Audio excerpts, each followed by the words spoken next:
America की जो national security है उस हवाले से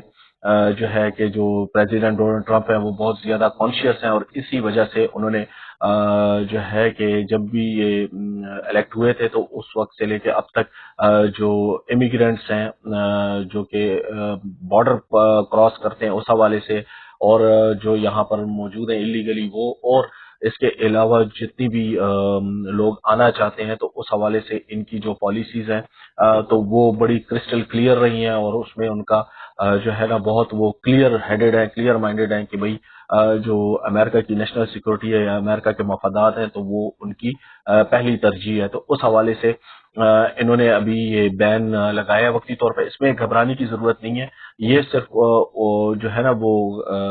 मॉनिटर किया जाएगा। इसमें देखा जाएगा कि जो स्टूडेंट्स हैं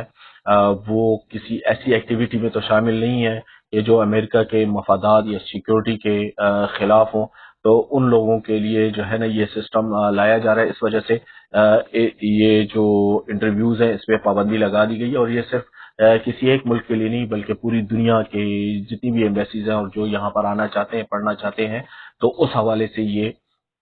पाबंदी लगाई गई है। और इसका बेसिक मकसद जो है, एक तो सोशल मीडिया एक्टिविटीज देखना होगा, और दूसरा ये भी जांचने की कोशिश की जाएगी इस डिजिटल प्लेटफॉर्म से कि वाकई ये जो स्टूडेंट्स आ रहे हैं वो यहाँ पर अमेरिका में पढ़ने के लिए आ रहे हैं, रिसर्च करने के लिए आ रहे हैं, या इनका कोई और मकसद तो नहीं है। तो एक तो ये हो गया। अच्छा, जिन लोगों की जो है डेट्स ऑलरेडी आ चुकी हैं तो उनको तो घबराने की जरूरत नहीं है, उनके ऊपर ये जो वक्ती बैन है ये नहीं लगाया जा रहा। जिन लोगों के शेड्यूल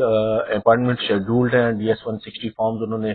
जमा कराए हुए हैं, उनके इंटरव्यूज की डेट्स आ चुकी हैं, तो वो लोग जो है रूटीन के मुताबिक अपनी एम्बेसीज में जाएंगे और वहां पर अपना